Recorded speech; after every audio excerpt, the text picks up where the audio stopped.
Détractation jusqu'au bout de la nuit. Seuls 15 dossiers déposés, renseigne le quotidien Les Échos à sa une. C'est le top départ pour les élections législatives. Hier, toutes les coalitions ont déposé leur liste. Au lieu de 25, seules 15 listes se sont présentées à la direction générale des élections. Il s'agit de Bokk Gis Gis Liggéey, And Nawlé, Nekkal Askan Wi, Aar Sénégal, Jàmmi Gox Bi, Buntu Bi, Gëm Sa Bopp, Defar Sa Gox, Ascosen Force Ouvrière, les serviteurs MPR. Les grandes coalitions, quant à elles, ont attendu la dernière heure pour déposer leur liste. Il s'agit de Wallu Sénégal, Yewwi Askan Wi, Benno Bokk Yaakaar et And Jëf PADS. Pour la coalition Yewwi Askan Wi, les listes ont été déposées par Déthié Fall et Aldiouma Sow. Pour la coalition de la majorité, les listes ont été remises par Benoît Sambou et Pape Samba Diop. Peut-on lire à la page 5 du quotidien Les Échos à travers la plume de Ndeye Khady Diouf. Et concernant toujours ces élections législatives du 31 juillet prochain, le quotidien L'Enquête affiche à sa une Alliance Wallu Yewwi Askan Wi, le deal secret. Finalement, la raison semble avoir pris le dessus sur les égos, écrit Moramar, notre confrère, de poursuivre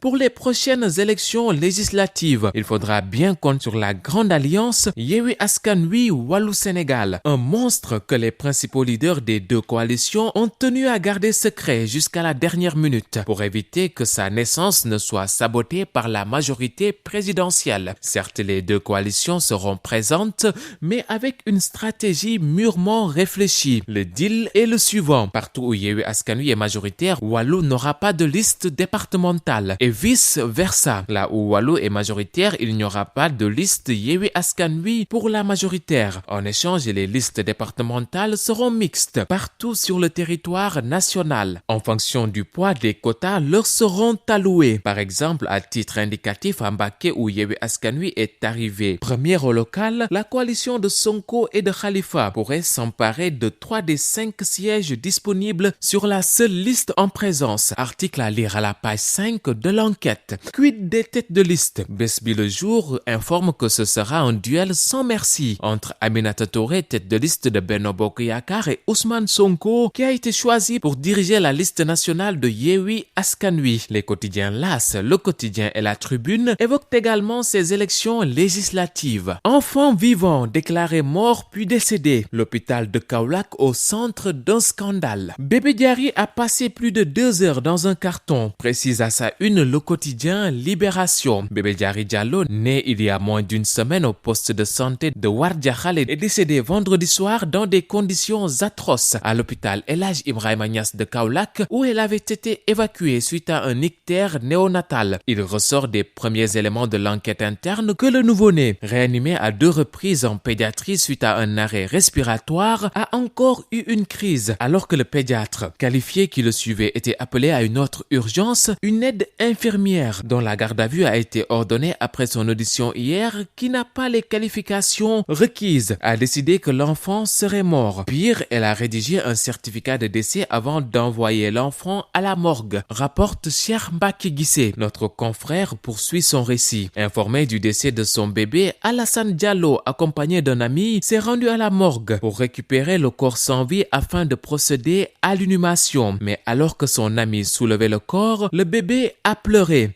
Le plus grave est que le pauvre nourrisson a passé plus de 2 heures dans un carton de madar avec sa couche et sa perfusion. Quand le père du bébé a commencé à se plaindre, il y a eu une altercation entre lui et les membres du personnel médical. C'est d'ailleurs en ce moment qu'il est allé saisir la police. Le parquet de Kaolack a ouvert une enquête pour faire toute la lumière sur cette affaire, car l'enfant est finalement décédé. Les investigations confiées au commissariat de Kaolack se poursuivent, renseigne Libération.